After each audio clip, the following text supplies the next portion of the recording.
কিয়ামতের দিন মহান আল্লাহ সমস্ত অঙ্গ প্রত্যঙ্গ গুলাকে মহান আল্লাহ কথা বলার যোগ্যতা দান করবেন, বাক শক্তি দান করবেন। এমনি অবস্থায় হাত বলবে অমুক জিনিস চুরি করেছিলাম, ঠোঁট বলবে হারাম জিনিস চুম্বন করেছিলাম, কান বলবে হারাম জিনিস শুনেছিলাম, পা বলবে হারাম কাজের ভিতরে অগ্রসর হয়েছিলাম, লজ্জাস্থান বলবে হারাম কাজের ভিতরে লিপ্ত ছিলাম। এইভাবে সমস্ত অঙ্গ প্রত্যঙ্গ গুলা মহান আল্লাহর আদালতে মামলা দায়ের করবে। এমনকি জমিনও মহান আল্লাহর আদালতে মামলা দায়ের করবে। আমার ভাইয়ের শুধু তা নয়, কিয়ামতের দিন ইসরাফিল যখন সিংহার ভিতরে বাঁশি বাজাইবে, ইসরাফিল যখন সিংহার ভিতরে ফুৎকার দেবে, আল্লাহ বলেন ওয়ানুফিখা ফিস-সূর ফাসাইকা মান ফিস-সামাওয়াতি ওয়া মান ফিল আরদি ইল্লা মান শাআল্লাহ। আল্লাহ বলেন কিয়ামতের দিন ইসরাফিল যখন সিংহার ভিতরে বাঁশি বাজাইবে, ফলে আসমান এবং জমিনের ভিতরে যারা আছেন সবাই বেহুশ হয়ে যাবেন। তবে আল্লাহ বলেন ইল্লা মান শাআল্লাহ, আমি আল্লাহ যাকে ইচ্ছা তাকে বেহুশ করব। তাফসীরের কিতাবের ভিতরে পাওয়া যায় ইসরাফিলের সিংহার আওয়াজ শুনে যারা বেহুশ হবেন না তারা হলেন জিবরাইল, তারা হলেন মিকাইল, তারা হলেন ইসরাফিল, তারা হলেন আজরাইল।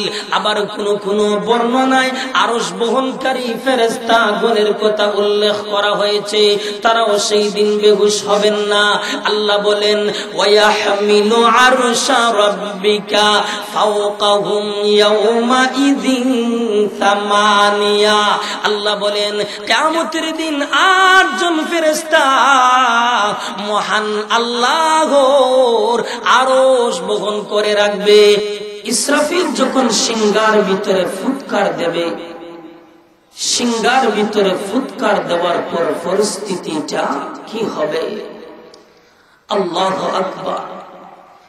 মুহররমের 10 তারিখ সকালের দিকে কেউ বা শুয়ে আরাম করবে, আবার কেউ বা ব্যবসা বাণিজ্য নিয়ে ব্যস্ত থাকবে, আবার কেউ বা অন্য কোনো কাজে ব্যস্ত থাকবে।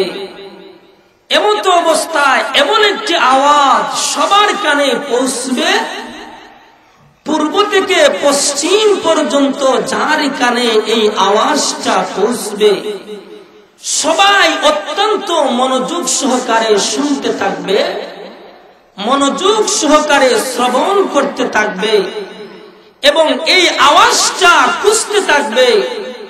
সামান্য একটু চলার পর দেখা যাবে আওয়াজটা আস্তে আস্তে বড় হচ্ছে, প্রকট হচ্ছে, কঠিন হচ্ছে এবং বিজলির রূপ ধারণ করছে।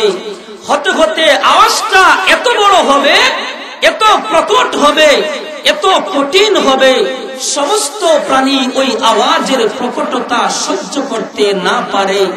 সমস্ত প্রাণী মৃত্যুর কুলে ঢলে পড়বে আর আসমানকে চূর্ণ বিচূর্ণ করে ফেলবে। তা হবে ইসরাফিল আলাইহিস সালাতু ওয়াস সালামের সিংহার আওয়াজ। এবার আসুন, এই ইসরাফিল যে সিংহার ভিতরে ফুৎকার দেবে, ইসরাফিলের সিংহার আকৃতিটা কেমন হবে, সিংহার ধরনটা কেমন হবে, সিংহাটা কত বড় হবে, সিংহার ভিতরে ছিদ্র থাকবে কেমন? আল্লাহর রাসূল বলেন আল্লাহর কসম, আসমান এবং জমিনকে গোলাকার করলে যত বড় হবে সিংহার প্রশস্ত হবে তত বড়। জোরে কন্যা সুবহানাল্লাহ। শুধু তা নয়, আল্লাহর রাসূল বলেন পৃথিবীতে যত প্রাণী আসছে বা আসবে সমান সংখ্যার ভিতরে ছিদ্র থাকবে। এমনি ভাবে আসমান এবং জমিনকে গোলাকার করলে যত বড় হবে সিংহার প্রশস্ত হবে তত বড়। ইসরাফিল আলাইহিস সালাতু ওয়াস সালামের মুখ সেখানেই রাখা আছে। আমার ভাই, এই ইসরাফিল সিংহার ভিতরে 3 বার ফুঁক দেবেন। প্রথমবার ফুঁক দেবেন ভয় সৃষ্টি করার জন্য, দ্বিতীয়বার ফুঁক দেবেন বেহুশ করার জন্য, তৃতীয়বার ফুঁক দেবেন আমার আল্লাহর দরবারে একত্রিত হওয়ার জন্য। আমার আল্লাহ ইসরাফিলকে যতক্ষণ পর্যন্ত দ্বিতীয় ফুঁকের অর্ডার না করবেন, দ্বিতীয় ফুঁকের আদেশ না করবেন, ততক্ষণ পর্যন্ত প্রথম ফুঁক অব্যাহত থাকবে, বন্ধ হবে না। আর যখন আল্লাহ ইসরাফিলকে দ্বিতীয় ফুঁকের অর্ডার করবেন, ইসরাফিল দ্বিতীয় ফুঁক দেওয়ার পর এমন ভয়াবহ অবস্থা শুরু হবে, সেই দিন মানুষ ভয়াবহ অবস্থা দেখা মানুষ ভয়ে মাটিতে পড়ে যাবে। মায়েরা তাদের দুগ্ধপুষ্য শিশুর কথা ভুলে যাবে, ভয়ে গর্ভবতী নারীর গর্ভপাত হয়ে যাবে, কিশোর যুবকরা বৃদ্ধ হয়ে যাবে।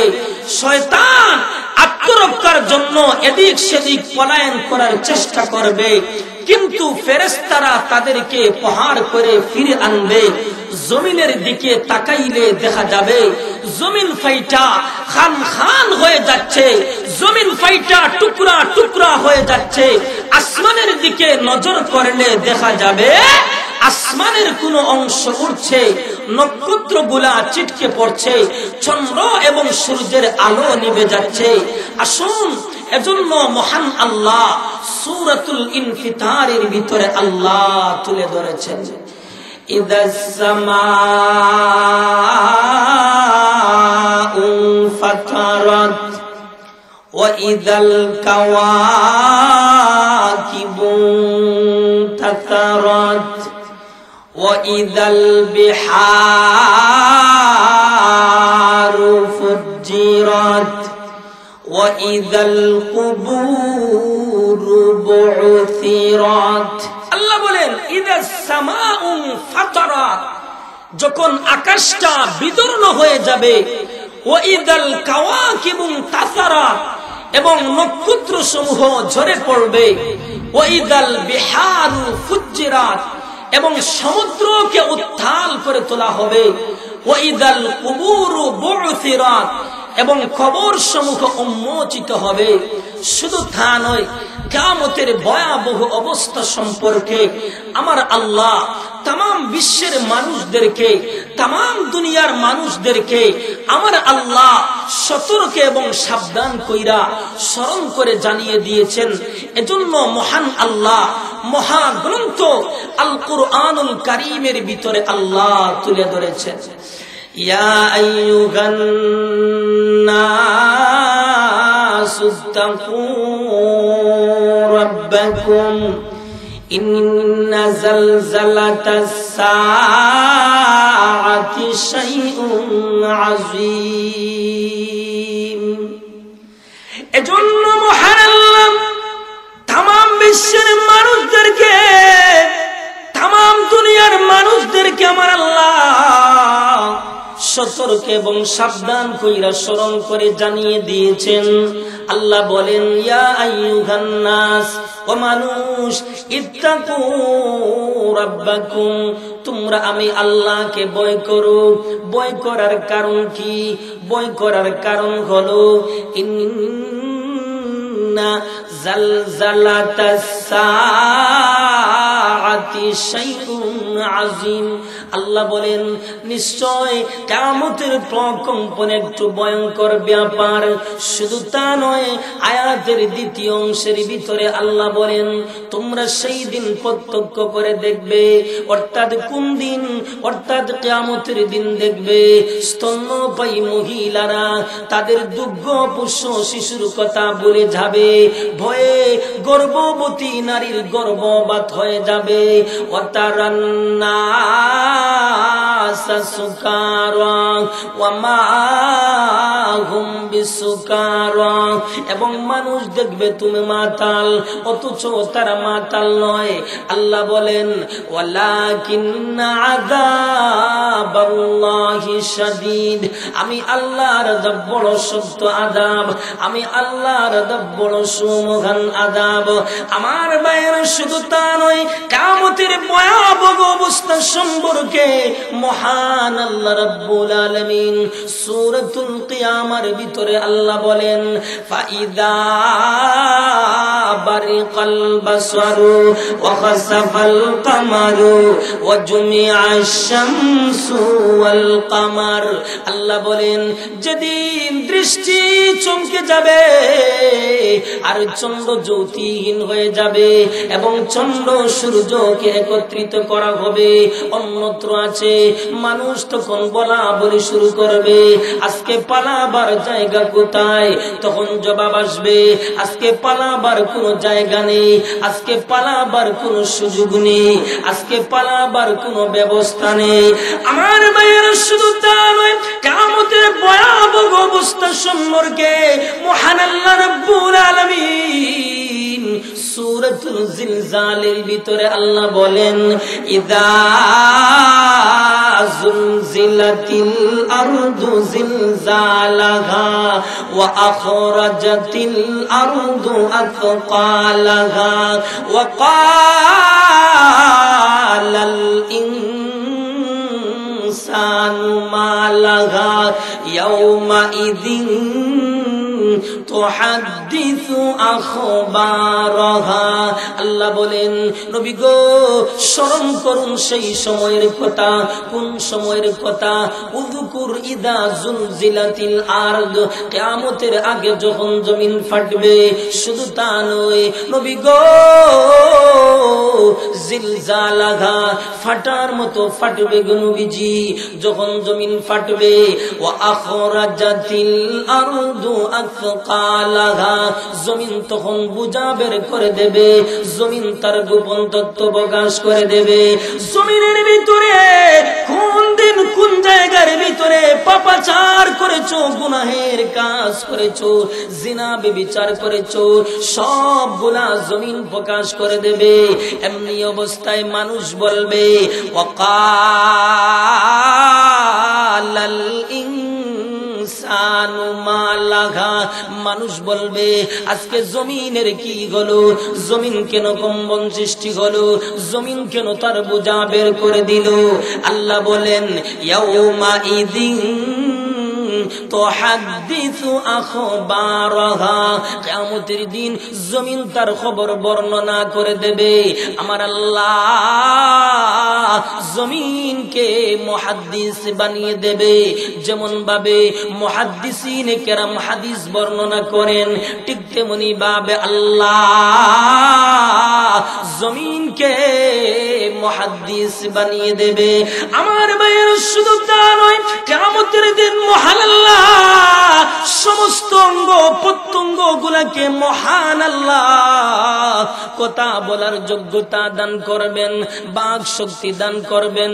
এমনি অবস্থায় হাত বলবে অমুক জিনিস চুরি করেছিলাম, ঠোঁট বলবে হারাম জিনিস চুম্বন করেছিলাম, কান বলবে হারাম জিনিস শুনেছিলাম, পা বলবে হারাম কাজের ভিতরে অগ্রসর হয়েছিলাম, লজ্জাস্থান বলবে হারাম কাজের ভিতরে লিপ্ত ছিলাম। এইভাবে সমস্ত অঙ্গ প্রত্যঙ্গ গুলা মহান আল্লাহর আদালতে মামলা দায়ের করবে। এমনকি জমিনও মহান আল্লাহর আদালতে মামলা দায়ের করবে। আমার ভাইয়ের, শুধু তা নয়, কিয়ামতের দিন ইসরাফিল যখন সিংহার ভিতরে বাঁশি বাজাইবে, ইসরাফিল যখন সিংহার ভিতরে ফুৎকার দেবে, আল্লাহ বলেন ওয়ানুফিখা ফিস-সূর ফাসাইকা মান ফিস-সামাওয়াতি ওয়া মান ফিল আরদি ইল্লা মান শা আল্লাহ। আল্লাহ বলেন কিয়ামতের দিন ইসরাফিল যখন সিংহার ভিতরে বাঁশি বাজাইবে, ফলে আসমান এবং জমিনের ভিতরে যারা আছেন সবাই বেহুশ হয়ে যাবেন। তবে আল্লাহ বলেন ইল্লা মান শা আল্লাহ, আমি আল্লাহ যাকে ইচ্ছা তাকে বেহুশ করব। তাফসীরের কিতাবের ভিতরে পাওয়া যায় ইসরাফিলের সিংহার আওয়াজ শুনে যারা বেহুশ হবেন না তারা হলেন জিবরাইল, তারা হলেন মিকাইল, তারা হলেন ইসরাফিল, তারা হলেন আজরাইল। আবার কোন বর্ণনায় আরশ বহনকারী ফেরেশতা গণের কথা উল্লেখ করা হয়েছে, তারাও সেই দিন বেহুশ হবেন না। আল্লাহ বলেন ওয়ায়াহমিলু আরশা রাব্বিকা ফাওকাহুম ইয়াওমা ইযিন সামানিয়া। আল্লাহ বলেন কিয়ামতের দিন 8 জন ফেরেশতা মহান আল্লাহর আরশ বহন করে রাখবে। আমার ভাইয়েরা, শুধু তা নয়, কিয়ামতের দিন ইসরাফিল যখন সিংহার ভিতরে বাঁশি বাজাইবে, সিংহার ভিতরে ফুৎকার দেওয়ার সাথে সাথে সমস্ত প্রাণী জগৎ ধ্বংস হয়ে যাওয়ার পর মালাকুল মউত আজরাইল আল্লাহর দরবারে গিয়ে বলবেন, প্রভু গো, সমস্ত প্রাণীশীল ধ্বংসশীল সবাই মৃত্যুর মুখে পতিত হয়েছে, আমার আল্লাহ সব জানেন। এরপর জিজ্ঞাসা করবেন, ওরে আজরাইল, আর কে কে বাকি রয়েছে? আজরাইল বলবেন, প্রভু গো, আপনি বাকি রয়েছেন কিন্তু আপনার মরণ হবে না। আর জিবরাইল, মিকাইল, ইসরাফিল আর আমি আজরাইল আর আরশ বহনকারী ফেরেশতাগণ বাকি রয়েছে। আমার আল্লাহ রাব্বুল আলামিন মালাকুল মউত আজরাইলকে বলবেন, ও আজরাইল, যাও যাও, তুমি জিবরাইল এবং মিকাইলের জান কবজ করো। মালাকুল মউত আজরাইল আইসা জিবরাইল এবং মিকাইলের জান কবজ করবে। জান কবজ কইরা আল্লাহর আদালতে গিয়া বলবেন, প্রভু গো, জিবরাইল এবং মিকাইলের জান কবজ করা হয়েছে, আমার আল্লাহ সব জানেন। এরপর জিজ্ঞাসা করবেন, ওরে আজরাইল, আর কে কে বাকি রয়েছে? মালাকুল মউত আজরাইল বলবেন, প্রভু গো, আরশ বহনকারী ফেরেশতাগণ বাকি রয়েছেন, আর ইসরাফিল আর আমি আজরাইল বাকি রয়েছি। এবার মহান আল্লাহ রাব্বুল আলামিন মালাকুল মউত আজরাইলকে বলবেন, ও আজরাইল, যাও যাও, তুমি আরশ বহনকারী ফেরেশতাগণের জান কবজ করো। এবার মালাকুল মউত আজরাইল আরশ বহনকারী ফেরেশতাগণের জান কবজ করবে। আল্লাহর আদালতে গিয়া বলবে, প্রভু গো, আরশ বহনকারী ফেরেশতাগণের জানটা কবজ করা হয়েছে, আমার আল্লাহ সব জানেন। এরপর জিজ্ঞাসা করবেন, আজরাইল, আর কে কে বাকি রয়েছে? এবার মালাকুল মউত আজরাইল বলবেন, প্রভু গো, ইসরাফিল আর আমি আজরাইল বাকি রয়েছি। আমার আল্লাহ রাব্বুল আলামিন আরশকে আদেশ করবেন, ইসরাফিলের কাছ থেকে সিংহা নিয়ে নাও। আমার আল্লাহ আজরাইল এবং ইসরাফিলকে বলবেন, ও আজরাইল এবং ইসরাফিল, তোমরাও কি সৃষ্টি? বলে, হ্যাঁ, আমরাও সৃষ্টি। তোমরা কি মরণশীল? বলে, হ্যাঁ, আমরাও মরণশীল। তাহলে তোমরাও মরে যাও। সাথে সাথে আজরাইল এবং ইসরাফিলেরও মরণ হয়ে যাবে। আল্লাহ বলেন, কুল্লু শাইইন হালিকুন ইল্লা ওয়াজহা কুল্লু মান আলাইহা ফান ওয়া ইয়াবকা ওয়াজহু রাব্বিকা যুল জালালি ওয়াল ইকরাম। সবকিছু তখন খান খান হয়ে যাবে, টুকরা টুকরা হয়ে যাবে, সবকিছু ধুলির শাক হয়ে যাবে। শুধুমাত্র আমার আল্লাহই বিদ্যমান থাকবেন। জোরে বলুন সুবহানাল্লাহ। আমার ভাইরা, এরপর আল্লাহ আসমান এবং জমিনকে গুটিয়ে ফেলা হবে, যেইভাবে তাবিজের কাগজকে গুটানো হয়। আল্লাহ বলেন, ওয়াল আরদু জামিআন কাবদাতুহু ইয়াউমাল কিয়ামাতি ওয়াস সামাওয়াতু মাতউইয়াতুম বিয়ামিনি। আল্লাহ বলেন, গোটা পৃথিবী আল্লাহর বাম হাতের মুঠোতে গুটানো থাকবে, আর আসমান সমূহ বাস করা অবস্থায় আল্লাহর ডান হাতে থাকবে।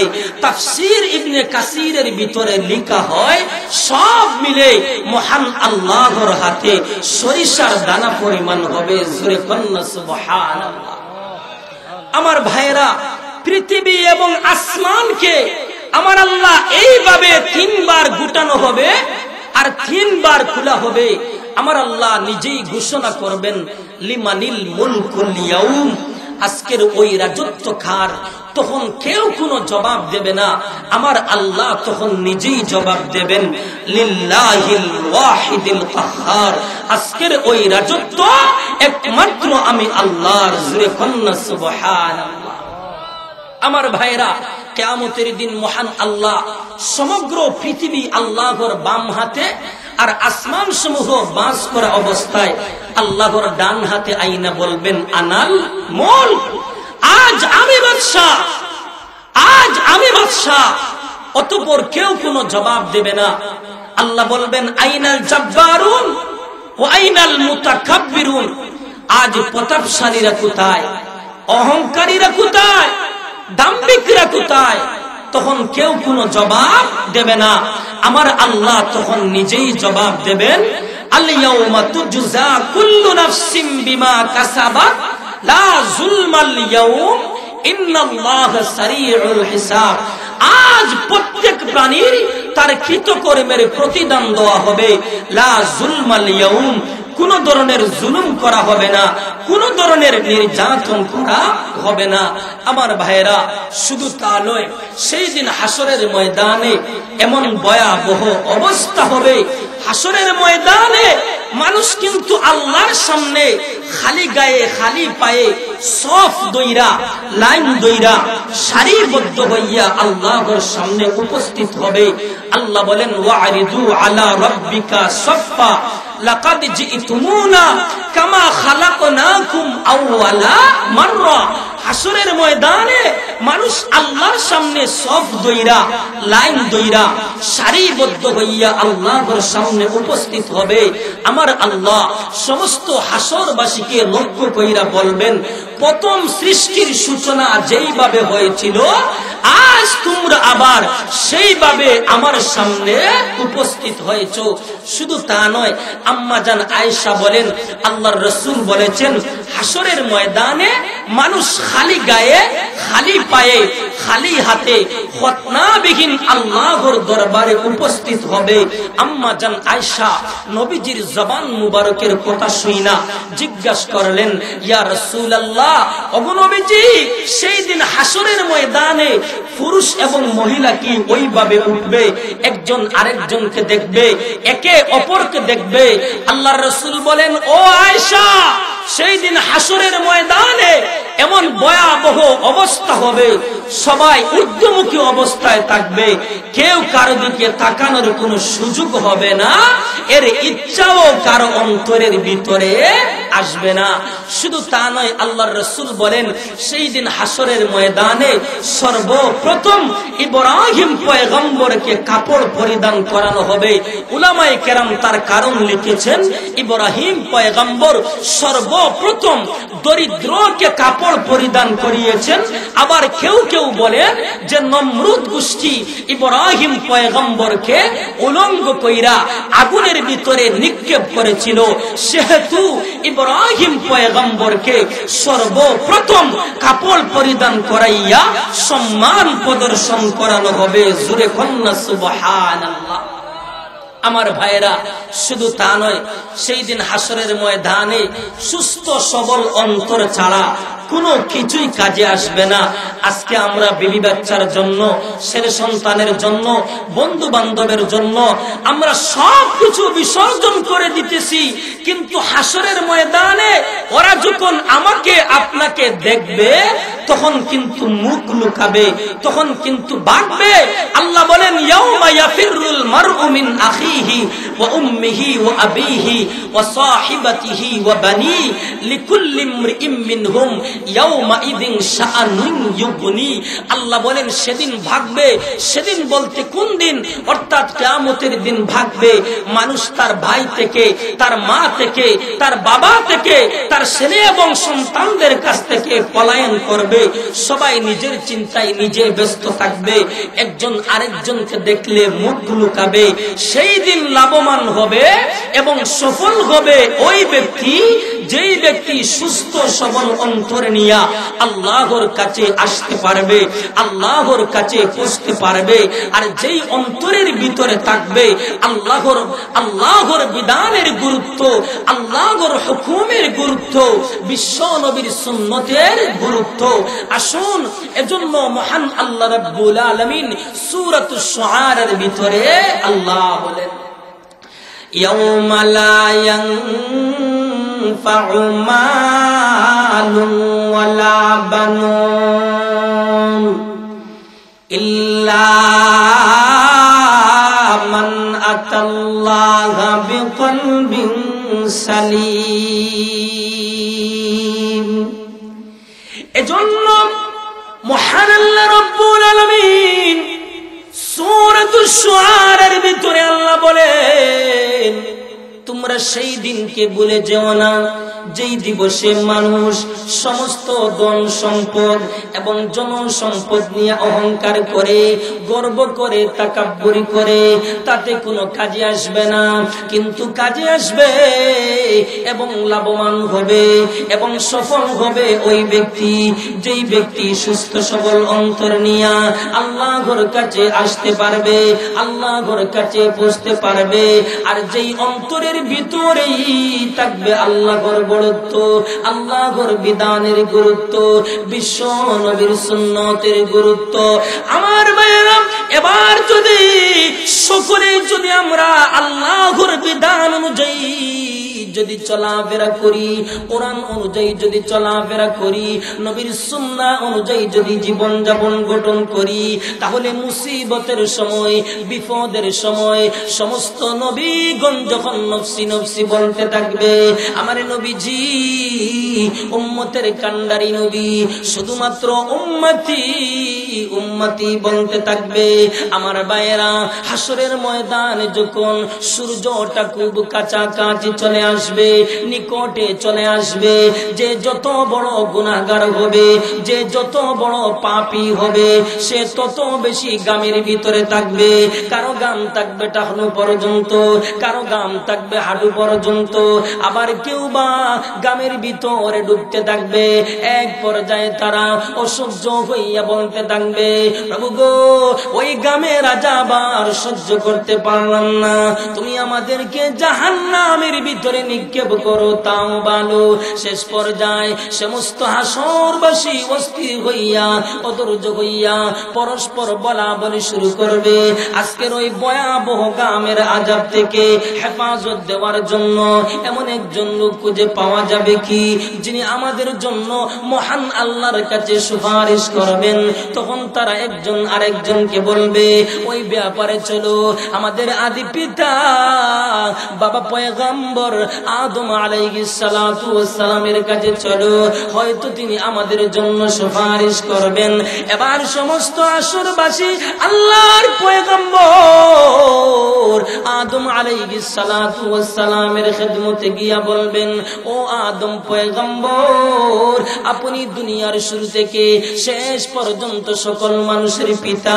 আল্লাহ আপনাকে নিজের হাত দ্বারা সৃষ্টি করেছেন, আল্লাহ আপনাকে নিজের হাত দ্বারা সৃষ্টি করেছেন, জান্নাতের ভিতরে স্থান দিয়েছেন। আমরা যে কত বড় মুসিবতের মধ্যে রয়েছি, ভয়াবহ আযাবের ভিতরে রয়েছি, আপনি তা স্বচক্ষে দেখতে পাচ্ছেন। মেহেরবানি কইরা আপনি আপনার প্রতিপালকের নিকট আমাদের জন্য একটু সুপারিশ করুন।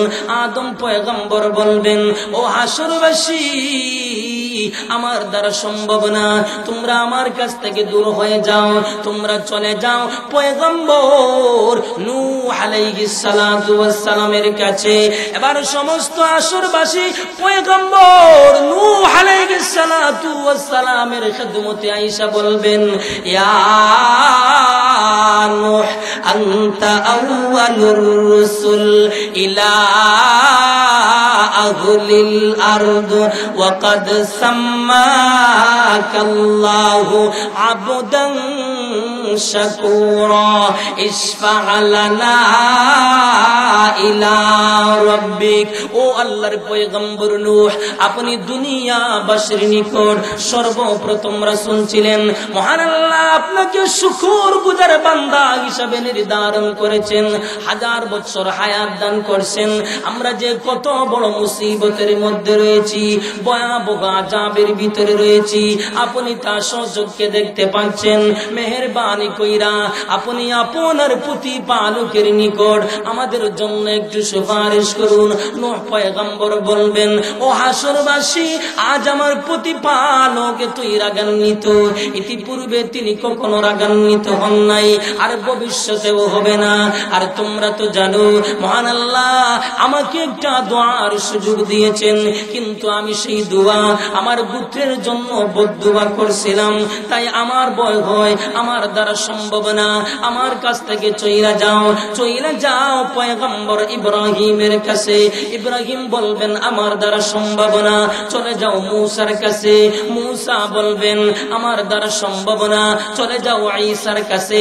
ঈসা বলবেন আমার দ্বারা সম্ভব না, তোমরা চলে যাও আখিরি জামানার পয়গম্বর মুহাম্মদ আরবি মাহবুব কিবরিয়া নবী মুহাম্মদুর রাসূলুল্লাহ সাল্লাল্লাহু আলাইহি ওয়াসাল্লামের কাছে চলে যাও।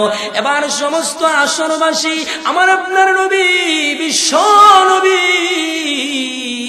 রাহমাতুল লিল আলামিনের দরবারে আয়েশা বলবেন, ইয়া উম্মতিকা মান লা হিসাব আলাইহি মিনাল বাবিল আইমানি মিন আবওয়াবিল জান্নাহ। তখন আল্লাহ বলবেন, ইয়া মুহাম্মদ আদখিল মিন উম্মতিকা মান লা হিসাব আলাইহি মিনাল বাবিল আইমানে মিন আবওয়াবিল জান্নাহ। ও মুহাম্মদ, আপনার যেসব উম্মত হিসাব ছাড়াই জান্নাতে যাওয়ার উপযুক্ত, আপনি তাদেরকে জান্নাতের ডান দিকের দরজা দিয়া প্রবেশ কইরা দিন। জুরে কন্না সুবহানাল্লাহ। আমার ভাইরা, এরপর হিসাব শুরু করার জন্য সে হিসাব শুরু করা হবে। আল্লাহর রাসূল বলেন আমার সুপারিশ মঞ্জুর করা হবে, অতঃপর হিসাবের কার্যক্রম শুরু হয়ে যাবে। এক বর্ণনায় পাওয়া যায় কে সর্বপ্রথম হিসাব দিবে তা নিয়ে সাহাবায়ে কেরামের মাঝে ঠেলাঠেলি শুরু হয়ে যায়, দ্বন্দ্ব শুরু হয়ে যায়। শেষ পর্যন্ত নবীর সাহাবী আবু বকরকেই পাঠানো হয়। আবু বকর হিসাব দিতে গিয়া এমন কান্নাকাটি শুরু করলেন, আল্লাহ আবু বকরকে কিছুই জিজ্ঞাসা করেন নাই। আল্লাহ বলেন, আবু বকর যাও, তোমার ক্ষমার ঘোষণা। জোরে কন্না সুবহানাল্লাহ। এবার ওমর প্রবেশ করলেন। ওমরকে দেখে আমার আল্লাহ সালাম দিলেন। সালাম দিয়া বলেন, ওমর যাও, তোমার ক্ষমার ঘোষণা। জোরে কন্না সুবহানাল্লাহ। এবার উসমান প্রবেশ করলেন, আলী প্রবেশ করলেন। উসমানকেও বললেন, আলীকেও বললেন, যাও, তোমার ক্ষমার ঘোষণা। সুবহানাল্লাহ।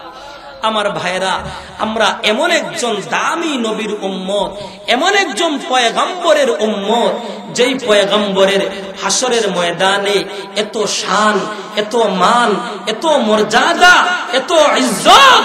আল্লাহর রাসূল বলেন, হাসরের ময়দানে আমি আদম সন্তানদের সরদার হব, সেই জন্য আমি গর্ব করি না। আমি সমস্ত নবী রাসূলগণের সরদার হব, সেই জন্য আমি গর্ব করি না। সমস্ত প্রশংসার জান্ডা থাকবে আমার হাতে, সেই জন্য আমি গর্ব করি না। একমাত্র আমার সুপারিশ মঞ্জুর করা হবে, সেই জন্য আমি গর্ব করি না। আমি সর্বপ্রথম জান্নাতের ভিতরে প্রবেশ করব, সেই জন্য আমি গর্ব করি না।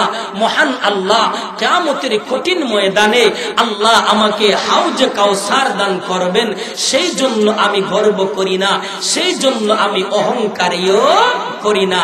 এই প্রসঙ্গে ফাজাইল আমলের ভিতরে রয়েছে, একবার কিছু সংখ্যক সাহাবায়ে কেরাম বৈশা আলোচনা করছেন।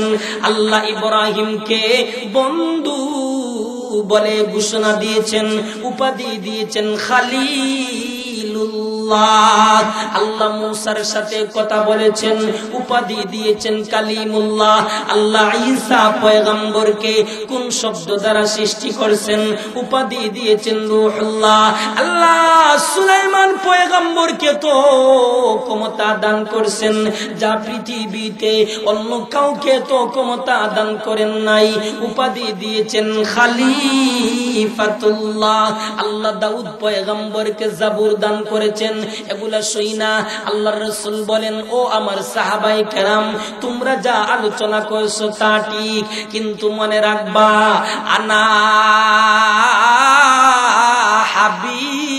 হাবিবুল্লাহ, আমি হাবিবুল্লাহ, আমি আদম সন্তানদের সরদার, সেই জন্য আমি গর্ব করি না।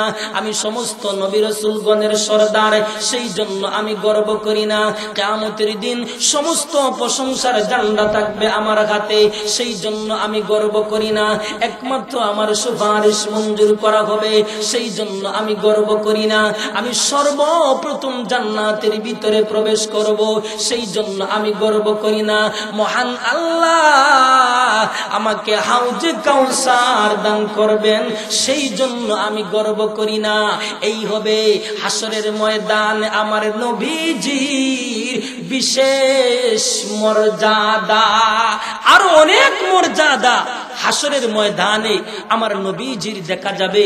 হাসরের ময়দানে সমস্ত হাসরবাসী যখন কলিজা শুকিয়ে যাবে পানির পিপাসার কারণে, আল্লাহর নবী উম্মতদেরকে পানি পান করার জন্য হাউজে কাউসারের সামনে বসবেন এবং উম্মতদেরকে পানি পান করাবেন। জোরে কন্না সুবহানাল্লাহ।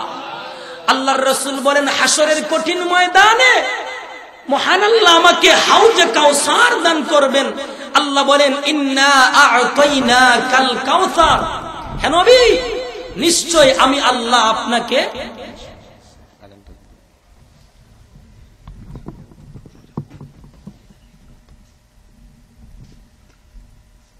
রাসূল বলেন আমার হাউসটা এত বড় হবে, আদম এবং উম্মানের মাঝে যেই পরিমাণ দূরত্ব, আমার হাউজের এক দিক থেকে আরেক দিকের দূরত্ব হবে ততটুকু। আমার হাউজের পানি হবে বরফের চাইতে ঠান্ডা, দুধের চেয়েও সাদা, মধুর চেয়েও মিষ্টি। জগতের মানুষ যদি ওই হাউজে কাউসারের পানি পান করে, তাহলে আর জিন্দেগিতে কখনো পানির পিপাসার কোনো প্রয়োজন হবে না। জোরে কন্না সুবহানাল্লাহ। আমার ভাইয়েরা, ওই হাউজে কাউসারে পানি পান করতে করে আল্লাহর বিধান অনুযায়ী চলাফেরা করতে হবে, নবীজির সুন্নাহ অনুযায়ী জীবন যাপন গঠন করতে হবে। কারণ আল্লাহর রাসূল উম্মতের জন্য এত দেওয়ানা, আল্লাহর রাসূল উম্মতের জন্য এত পাগল, আল্লাহর রাসূল উম্মতের জন্য এত বেহুশ। আল্লাহর রাসূল হাসরের ময়দানে উম্মতের অবস্থা পর্যবেক্ষণের জন্য বিশ্বনবী সময়ের ব্যবধানে 3 জায়গার ভিতরে অবস্থান করবেন। পুলসিরাত, মিজান, হাউজে কাউসার, ওই 3 জায়গার ভিতরে অবস্থান করবেন। নবীর সাহাবী আনাস বলেন, ইয়া রাসূলুল্লাহ, ও নবীজি হাসরের দিন কিন্তু আপনি আমার জন্য সুপারিশ করবেন। আল্লাহর রাসূল বলে, ওরে আনাস, বলে হ্যাঁ আমি তোমার জন্য সুপারিশ করব। নবীর সাহাবী আনাস বলেন, ইয়া রাসূলুল্লাহ, আমি আপনাকে কোথায় গিয়ে তালাশ করব? পুলসিরাতের নিকট তালাশ করো। নবীর সাহাবী আনাস বলেন, ইয়া রাসূলুল্লাহ, পুলসিরাতের নিকট যদি না পাই তাহলে কোথায় গিয়ে তালাশ করব? নবীজি বলেন, মিজানের নিকট। নবীর সাহাবী আনাস বলেন, ইয়া রাসূলুল্লাহ, মিজানের নিকট যদি না পাই তাহলে কোন জায়গায় গিয়ে তালাশ করব? আল্লাহর রাসূল বলেন, আনাস রে, তুমি আমাকে হাউজে কাউসারের নিকট তালাশ করো। ওই 3 জায়গার ভিতর থেকে যে কোনো এক জায়গায় আমি বিশ্ব নবীকে পাওয়া যাবে। সুবহানাল্লাহ। আমার ভাইয়েরা, এই নবীর যদি সুপারিশ পেতে চান, নবীর সুপারিশ যদি অর্জন করতে চান, নবীকে ভালোবাসতে হবে, নবীকে মহব্বত করতে হবে। আসুন, শেষ কথাটি হলো, সমগ্র হাসরবাসী দুই দলে বিভক্ত হবে। এক দল হবে জান্নাতি, আরেক দল হবে জাহান্নামী।